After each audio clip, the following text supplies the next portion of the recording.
This is design rules. Now, I know you lot are getting very, very good at finding your own style, finding your own taste, making the room that expresses you.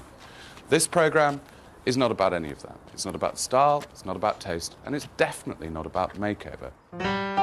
It is about some of the basic fundamental rules you can apply to a room to make it work. So, in the coming weeks, we'll be looking at the first principles of design. From light and how it affects us, to the impact of colour, the use of pattern and texture, personality in decorating, and finally the notion of balance and harmony, the finishing touches. You know, there's a lot of fluffy subjectivity in interior design based on intuition or experience. Design rules isn't about that. It's about getting underneath the skin, judging it, evaluating it, seeing whether there is one theory that can be applied to make a room feel better, a design rule. And we'll explore the reasons why the rules work by looking at how we see, how we think, how we feel, using some basic experiments and our design laboratory to prove they really do work. Just in case you don't believe me, that is.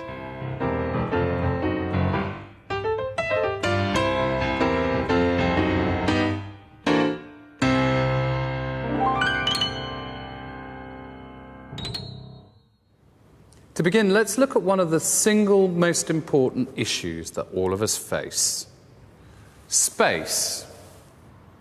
The ultimate luxury, the height of conspicuous consumption. Our perception of interior space is defined by columns, beams, floors, walls and ceilings. A huge space like this is a deliberately impressive statement and designed to add value to the flats beyond, all double volume. Remember, height always adds to an impression of space. In fact, when you think about it, nothing shows off your wealth better than an excessive acreage of, well, air. And it's the one reason that we all give for moving house, from 3-bedroom to 4-bedroom, 1-bathroom to 2-bathroom. The quest for space is what compels us to grasp at constantly higher and higher rungs on the property ladder. Only one problem, though. The brutal reality that most of us don't live in big spaces and never will. Forget property developers' cavernous atriums or Conrad's loft-style apartments. The majority of us live in houses built between about 1850 and now, which means that we occupy small and, on the whole, badly lit spaces. Now here, in the heart of the British countryside, in a secret location, we have recreated the average room with all of the average problems that you face at home. Stretch out an arm, and chances are you'll touch a wall. Maybe even a ceiling. And that's because half of all Britain's houses were built before the last World War, and half of them are more than 80 years old. OK, so we live on a crowded island, but being British, we're always going to assume that there's someone worse off than us. Like Japan. But surprisingly, because the Japanese constantly rebuild, the average area of a house is an indulgently luxurious 140 square metres. In Britain, we've got less space, 120 square metres. The average living room is 15 foot by 13. And by an extraordinary coincidence, those are the exact dimensions of our studio. Now, unless you can afford major wall-moving building work, it's down to working with what you've got and using design rules to make the space feel, well, bigger. First thing to do in an ideal world is to get everything out and paint it white. Like this.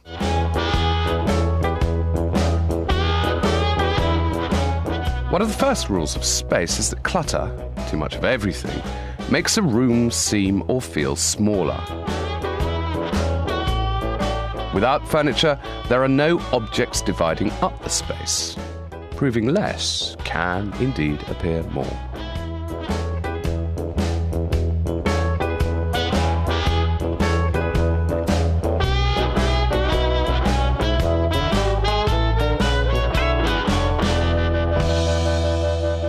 See, it works instantly, and that's because your eye finds it very difficult to focus on and then find corners in a blank white box. Effectively, the differences between walls, ceilings and floor all disappear, which means that the room no longer has limits. OK, that's the best way of making a space feel bigger, but the knack is not to compromise that when the furniture goes back in, particularly when you're working with what you've got.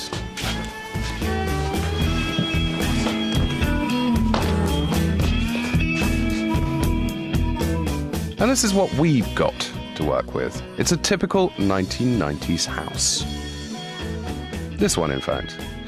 The fact is that none of us live in an empty white box. It might look spacious, but it's so minimalist as to be almost unlivable. What we've got are TVs, cats, dogs, sofas, hobbies, and children, plus all of the paraphernalia which goes with them. This room, the main living room, has to double up as a playroom, a TV room, somewhere to chill out, and somewhere to entertain for a family of 4.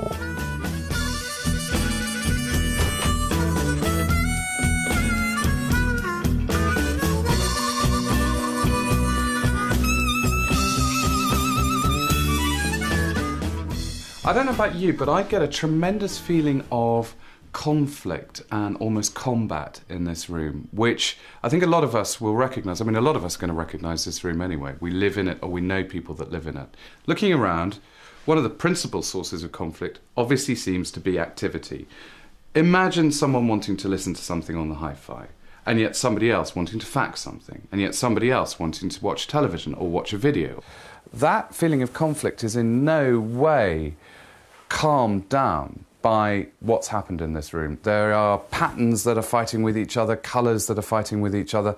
Floral, next to Aztec, next to this rug, next to a bit of ditty-dotty, rural revival, bitty-botty. There is the cardinal sin that the British indulge in beyond any other nation, which is this concept of agoraphobic furniture that feels it needs to keep its back to the wall at all times in case something unpleasant happens to it.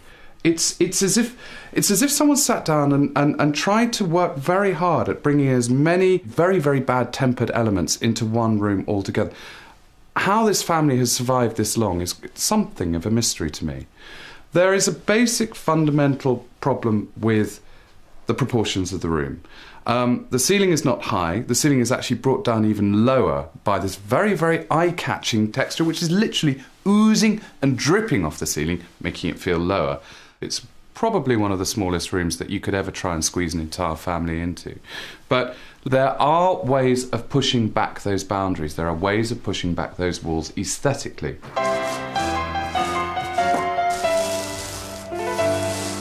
Keep watching. It's going to be fab.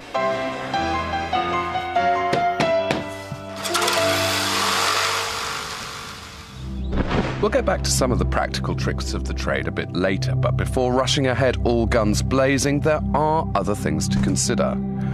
First step in any room is to go out and come back in again. Look at the whole room objectively. What's it for? How easy is it to move through? And vitally, what's your eye drawn to first? And what you notice in here is that the window is the most dominant focal point, and people crave views, regardless of what they're viewing. Windows framed in a wall instantly attract our attention. So before we come back to our project house, let's look at the relationship between light, glass, and space. Effectively, windows and glass establish contact with our surroundings, and views will act to expand or stretch rooms.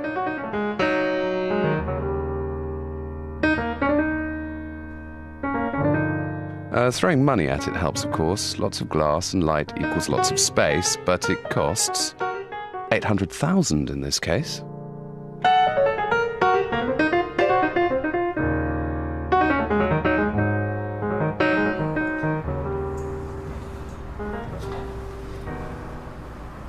Looking at a swanky-danky penthouse like this makes you realise that these days the biggest luxury is a view, is glass, is light. Historically, nothing's changed. The Romans would only use glass in their highest status buildings. In fact, glass was such a status symbol that the Georgians taxed it. In the 20th century, there was a real shift in attitudes to glass and light. Instead of screening windows with drapes or nets like the Victorians, people wanted light pouring in because they thought it was good for their health. And they were right. Light not only makes a space feel good, it does you good too, hence more and more and more glass, even when it's grey outside. And these days, it means both things, health and wealth.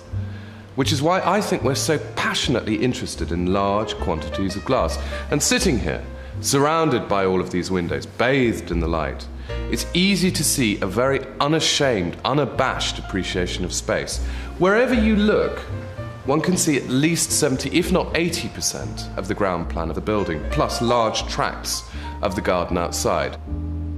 It all looks fantastically now, but it was actually built in 1968 by architect Richard Rogers, and this glass house in suburban Wimbledon was one of the first of its kind. A radical take on open-plan living with only sliding screens to separate the rooms. It was actually designed to be mass-produced by the thousand, but oddly it wasn't, which perhaps shows the great British public weren't really ready for quite such exposure to both space and the neighbours. I think now we're less impressed by this kind of living. We're a lot more realistic about what this kind of living actually means. I mean, bear in mind that there isn't enough space in the country for all of us to occupy this kind of ground plan. And this kind of approach to living just doesn't fit with the housing stock that we've got. So what do? Get rid of all the Victorian terraces and replace them with this? I don't think so. Rather than demolishing one solution is to put in another window, which of course in our studio is frightfully easy.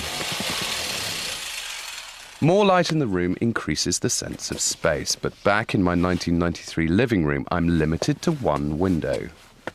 So what to do? Well, one could take a leaf out of the Japanese book, yes, them again, and do what they call borrowing landscape, which means taking the outside, like this, and moving it inside.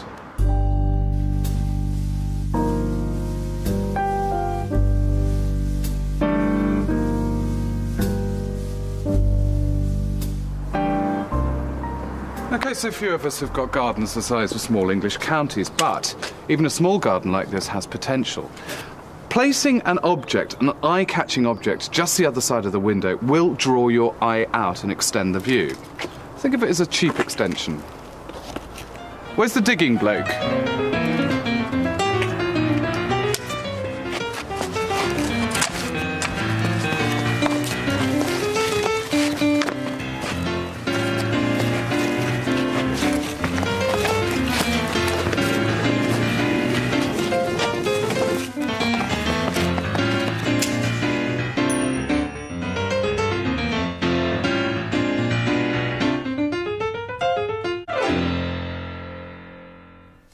Clever trickery making your room feel bigger by bringing the outside in. But even the cleverest tricks are useless if two of the most fundamental design rules aren't right. Perception and proportion, meaning how we see the space and how much of that space we take up. The ancient Greeks were very clever. They used as their most basic architectural measuring tool the perfect human body. That'll be me then. Leonardo da Vinci's Vitruvian Man is an expression of a formula called the golden ratio, which seeks to section out the human body in ideal proportions. It's a formula which can be used for all sorts of architectural uses too. If the scale is wrong, it can feel cramped. And even for those with too much space, how luxurious, there can be problems too. We set up spy cameras in a large warehouse-style loft apartment and watched the owner for one full evening. It was fascinating.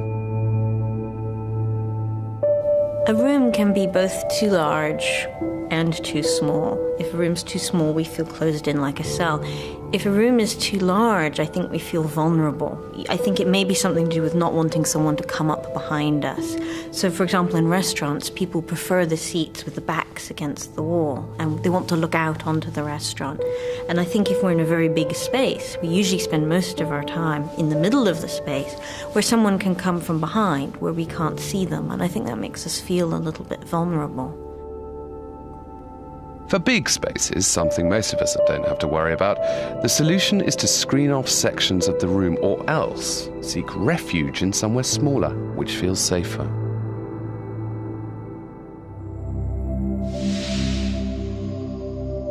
It's all about perception. To make a limited space feel bigger, we have to delude our brains, trick them, which is what we're doing in our 1990s house. Working with what you've got, not chucking out the furniture, living with what we've got.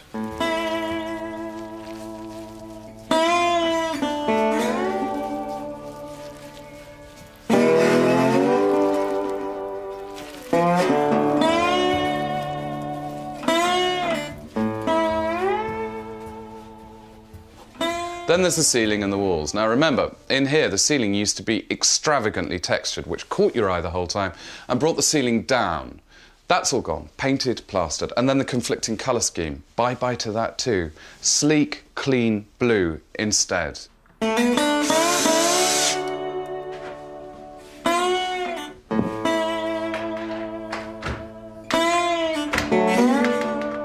No one can make a room physically bigger, but by using the right kind of colours and making the right kind of architectural choices, you can make a space, even a small space like this one, feel larger. Remember that idea I had earlier, nabbing a little bit of front garden for use in the living room? The same kind of aggressively expansionist approach can be used inside as well.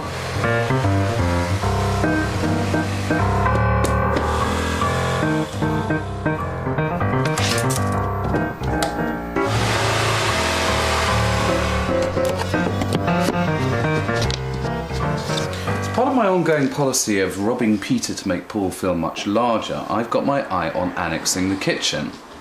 The double glazed doors do a very good job at allowing you to see into the kitchen from the living room at all times, so it seems quite straightforward to use the same light oak flooring throughout, but it gets even more clever than that.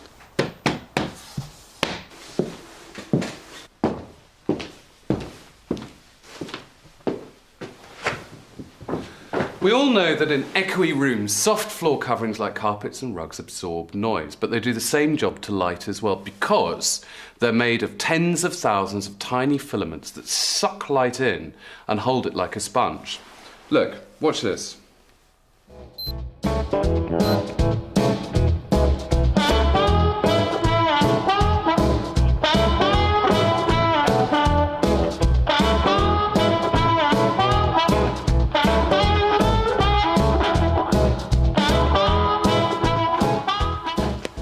But putting anything hard and relatively shiny on the floor, such as laminate, timber, ceramic tiles, marble, or some sorts of stone, will bounce sound back, and in the same way, bounce light back. Look at this.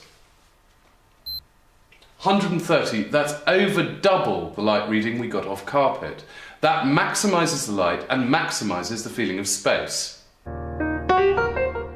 Cleverly, the direction of the flooring can also have an impact. Diagonal lines like these increase the feeling of width, see, whilst vertical lines accentuate the length and depth. There you go. It all boils down to perception, how we see things. I mean, obviously, we occupy a three-dimensional world, but our eyes, bless them, only ever send us flat, two-dimensional images. We rely on our brains to fill in all the gaps with the information that we've learned since childhood about size, shape, and distance! You see, the thing is, we're not actually born with an understanding of space. The brain has to work it out by touch and feel. Experiments show this process starts from the age of 4 months and has to continue for, well, years. To us, the world is three-dimensional. And it's very hard to realize is that being able to see the world in 3 dimensions requires a huge leap of processing, almost of imagination. So light coming into the eye is reflected onto the retina. And the retina is a flat screen. It's like a television screen. It doesn't have 3 dimensions on the retina. What we have to do is calculate the 3-dimensionalism of the world from that. And so we use stereopsis, the fact that each eye is seeing a slightly different image. But we don't rely on stereopsis as much as many people think we do. And that's because we use a whole raft of other cues as well. There's perspective, texture. Objects that are further away have lower contrast, they're paler, they're the color of the sky. This means that we can actually fool the visual system by manipulating the cues.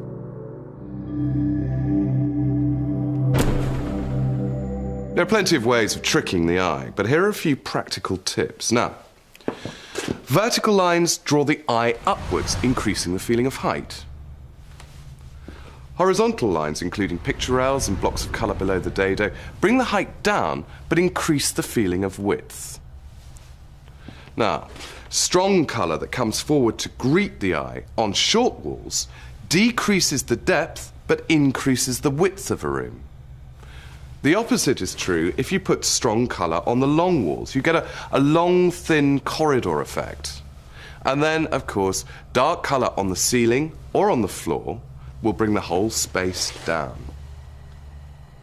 You see, it's all in the eye, or rather, the brain.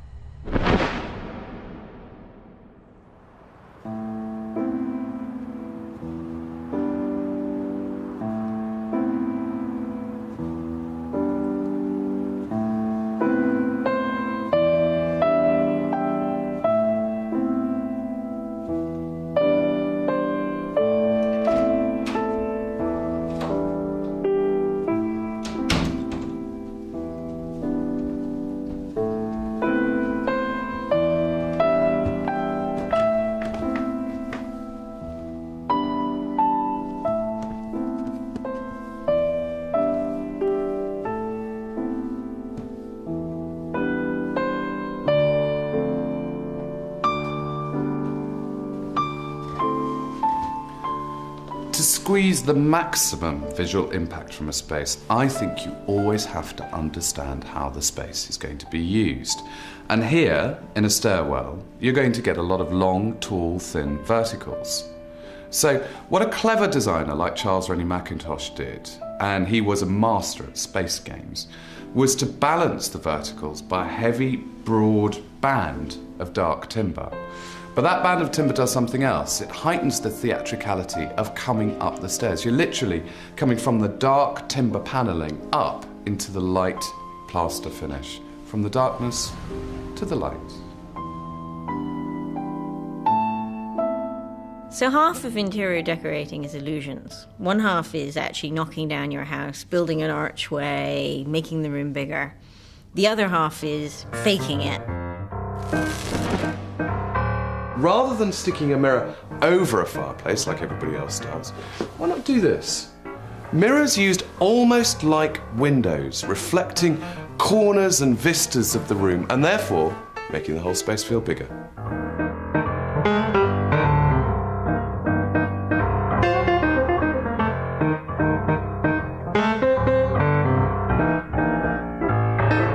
Why such a large, dark picture in a relatively small room? Think of it as an eye magnet. Imagine your eye is being drawn to it, compelled to it. You're focusing on the picture rather than noticing how low the ceiling is or where the corners of the wall are. Instantly, the wall becomes a fuzzy blur. And if the wall becomes a fuzzy blur, it feels larger. And if the wall feels larger, the room feels larger. Optical illusions can fool our eyes and our brains, but our bodies are three-dimensional. If there's too much furniture in a small room, then we're going to bump into it. The rule of furniture and space is to move it away from the walls. This shows up more floor space, stops you looking at the corners, and makes the room seem bigger. And then finally, body space. There are even rules about this. We have a certain distance where we like looking at people. For one thing, there's a personal space thing. We don't like people too close. We like them at a certain distance. That distance varies according to cultures, but it's about a meter. And probably the reason it's a meter is that a meter is the distance where you can look someone in the eye and read the expressions on their faces without having to move your eyes. So if you're too far away from someone, you can't really see their expression. It's too far away. If you're too close to someone, you have to flick between their eyes and their mouth. Armed with closed-circuit television cameras at a party, let's see if we can prove this rule. As this experiment shows, no three people will ever sit together on a three-seater sofa, just as 8 people will feel uneasy at a table designed to seat 6, so that is something so to bear in mind when cluttering up your room with large sofas. Not only will the space look cramped, but you'll feel cramped too.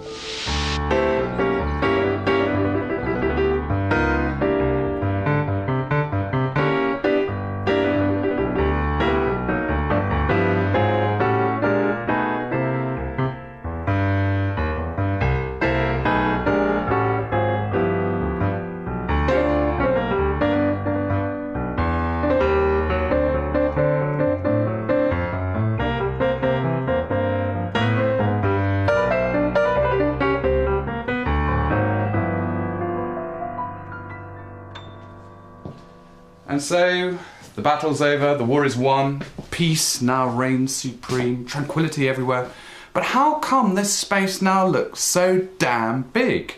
Straightforward, practical solutions always help. Storage, storage, storage. And instead of an incredibly bulky 2-seater sofa, flexible seating with storage facility. Other things are quite good. Drawing your eye constantly into the centre with things like pictures hung low in the middle of a space, the rug pulling your eye down there, the big 3-seater sofa, technically too large for the space, it's kind of corseted by putting a throw down the middle of it. So what are the weapons in the armoury that we can use in the war against small feeling spaces? There's the foot soldiers, colour. There's the cavalry, declutter. There is the heavy artillery, light. Nothing makes a room feel larger more effectively than maximising light. Even simple things like the white surface of the storage unit in front of the window is bouncing light back into the room. But the crucial element is the espionage core, the tricks that we've used to really delude your brain into thinking that this room is much, much bigger. So, to recap. Clutter makes a room seem smaller. The more light, the bigger the feel. Strong colours close a room down. Texture absorbs light and thus space. Keep the windows clear and draw the eye out. Bounce as much light around as you can. Mirrors can double the illusion of space. Taking skirting up the wall makes the floor look bigger. And of course, we all need furniture, but don't overcrowd it. How could you improve the layout of your room and create that all-important illusion of space? Find out from the hints and tips on our website, www.bbc.co.uk/homes. In the next programme, we look at colour, how it arouses us, how it excites us, and not to mention why women have a slight advantage over men. Because there's more to colour than meets the eye.